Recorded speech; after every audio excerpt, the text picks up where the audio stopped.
Hello and welcome to Unsourced Wall. My name is Elvis, and as always, I am your host. Alright, so this is going to be a really short one because I've been really busy this weekend. And also, the first season finale of UHthority was recorded and released, and it kind of sucked up all the energy out of the week. And also, it was a pretty slow news week as well. So I only have two things I really want to talk about, and that's going to have to be the first announcement, the official announcement that Michael B. Jordan is going to be working with WB on a Superman project, which is reportedly going to be about Val-Zod. And I have to say, I really hope that Val-Zod gets the Miles Morales Into the Spider-Verse treatment. And by that I mean that much like Miles Morales, Val-Zod, no disrespect to the people who are fans of this character, is a character that only really exists because of a writer's insane ego.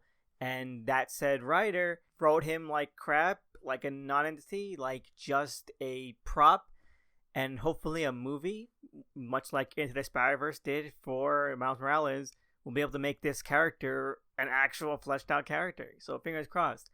I have no qualms about it, other than that. I think it might be a really cool thing. I think that's awesome that Michael B. Jordan is using his influence and using, like, obviously the pull he has to produce some really out there, risky stuff for DC. He's doing Static Shock. He's doing a Val-Zod miniseries, and yeah, fingers crossed. Now they are saying that Michael B. Jordan might have a role in the Val-Zod miniseries. Honestly, I would hope he wouldn't be playing Val-Zod himself, but I think it'd be really awesome if he were to play, say, General Zod. I think that would be incredible. I know people are always going to be like, oh, why is the Superman movie always about General Zod? And I get that, and I have those same exact worries, but I think it'd be different here because Val-Zod as a character, yeah, he's a Zod, but that never really comes up, and it's waved away, and it's a meaningless thing. So I think having General Zod as maybe the antagonist of the miniseries would be really interesting. It would really open up his characterization and flesh out like his backstory a lot more. But anyway, fingers crossed for that. And I only really read one thing, at least in depth this week, which was Jupiter's Legacy Requiem, or Jupiter's Requiem, as I'm still gonna call it, number 2. And I have to say, I'm still really excited and I'm loving this series. I honestly did not think that I would after how terrible and hackneyed and messy the TV show came out.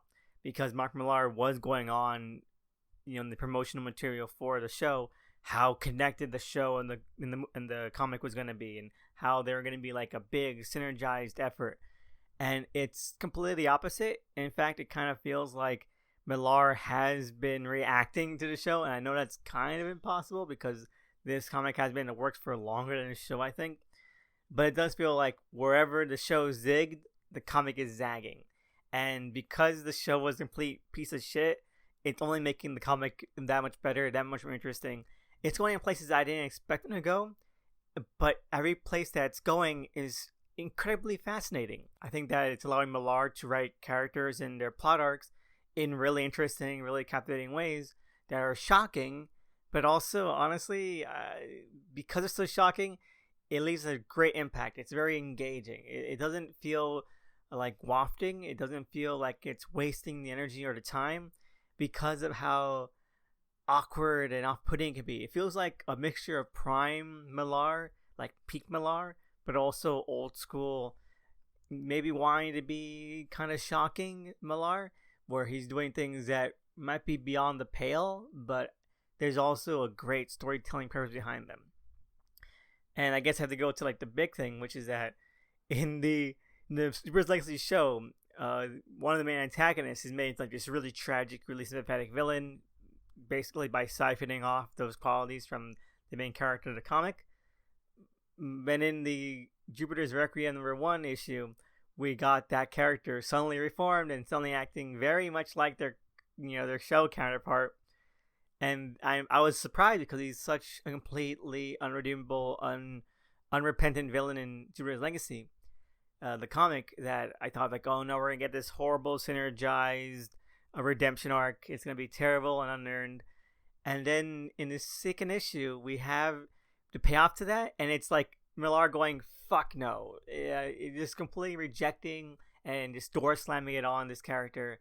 And it is satisfying. It is horrifying, slightly depressing, but also really, really, satisfying. I thought that it's such a great shock, but it's also something that you would expect and hope would happen because the character was so evil, was so just completely like awful as a person, and just seeing them get their comeuppance this way, the consequences this way, and not like get like this really awkward or unearned or corny redemption arc is just so like it's such a relief. It is such a relief, and I had a great time reading this issue. I think the art by Tommy Lee Edwards is still firing on all pistons.